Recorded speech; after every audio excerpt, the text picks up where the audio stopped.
Hey folks, today I'm going to be upgrading the dust collection in my shop to a Clearview CV1800 Cyclone unit. Now I'm also going to be upgrading all of the piping to get 6 inches of pipe pretty much as close to every tool as possible, and in some tools right to the tool. But if you're interested in the reasons why I'm upgrading my dust collection system, then be sure to read the website article for this video. I'll go into detail on that. Now before we get started, let me show you all the prep work that I've already done for the new installation. This is the main electrical box for this unit, and just a brief overview on this. We have 120 volts of electricity coming in, powering this receptacle. Plugged into this receptacle is a wireless receiver, which will be activated by this switch right here. And I can put this anywhere in the shop that I want. And once this switch is activated, it will power a relay inside here. Now on this relay, we have, that's what controls the 240 volts for the blower motor of the Cyclone. So we have electricity coming through this pipe down here, passing through this box into one side of the relay. Once the relay is activated by this wireless switch, then electricity will flow through that relay and power this receptacle. And this receptacle is where the motor itself will be plugged into, and this whip will go to the blower motor.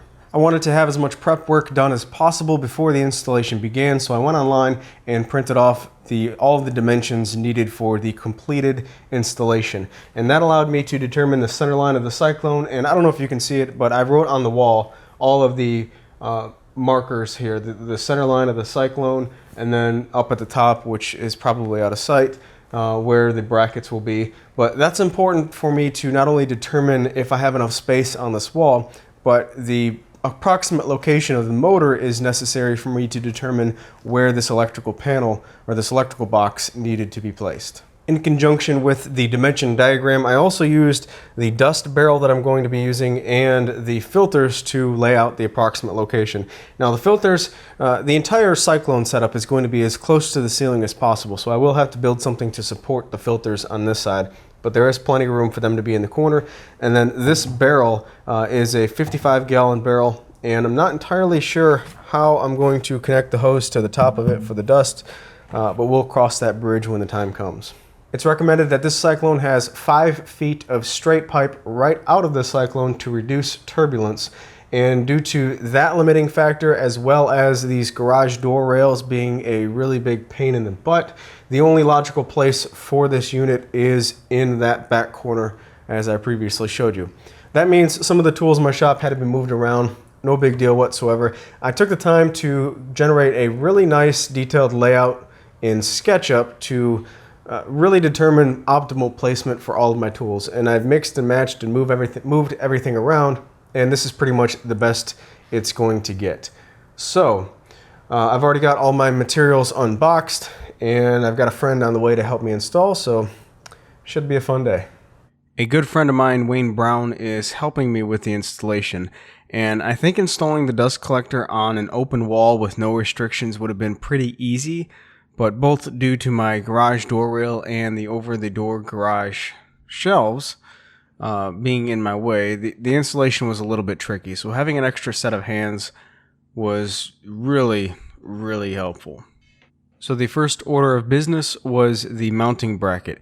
Each arm of the bracket is assembled with 2 bolts, and then each arm can slide onto the main cleat that is mounted to the wall. Now this is, it allows for quite a bit of adjustment once the main cleat is mounted. I wasn't exactly sure how high to install the wall mount bracket, so we skipped ahead to assembling the motor / impeller assembly. And the construction process went by pretty quick. It's basically just following the instructions, nothing too difficult. So here we had a few pieces of threaded rod, some flat washers, some lock washers, some hex nuts, and some bushings that are all stacked up strategically to hold everything together. Then the motor can be bolted in place and the impeller secured to the motor. Now the impeller is secured to the motor shaft with a taper lock bushing, which was pretty interesting.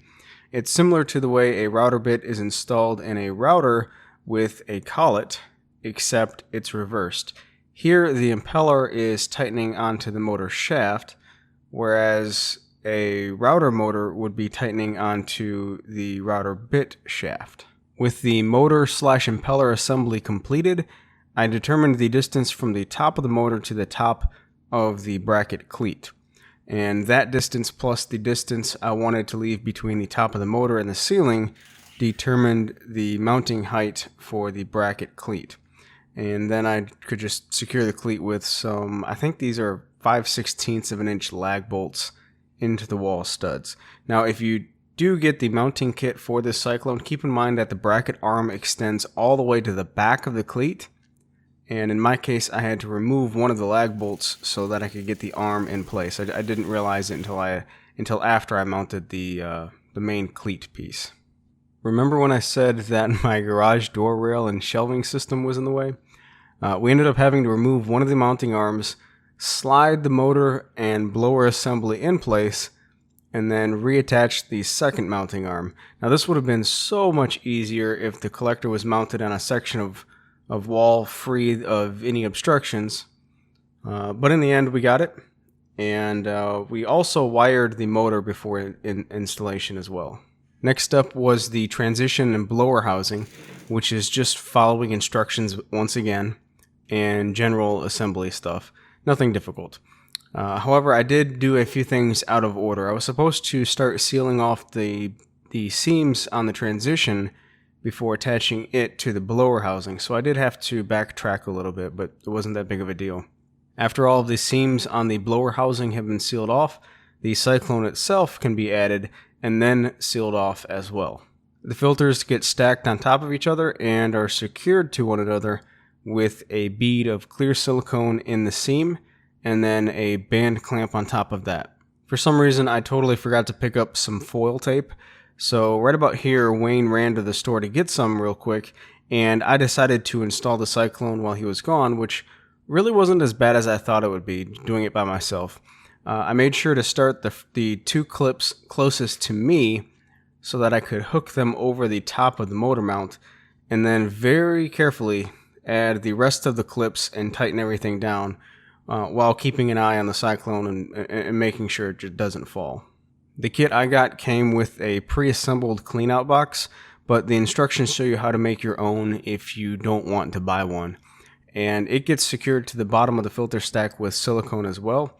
And while I had the silicone handy, I went ahead and installed the intake transition and sealed it off as well. Because I mounted the unit higher than normal, I had to make a small table to support the weight of the filter stack from below. And I got really lucky with this because I already had an old odd-shaped stool in my shop that I never used, so I just went ahead and cut it down to the appropriate height, and it worked out perfectly.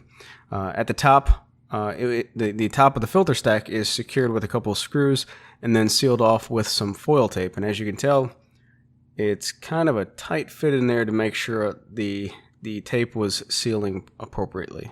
I got a little impatient with the dustbin and for whatever reason didn't record cutting the hole. Now that's okay because I just used a regular jigsaw to cut the hole and then added a 6-inch HVAC takeoff. It has a padded adhesive to better seal to whatever surface you put it on, and it also has a couple screw holes to really lock it down. But just for safe measure, I went back with some more silicone around the entire takeoff just to really make sure it was sealed properly.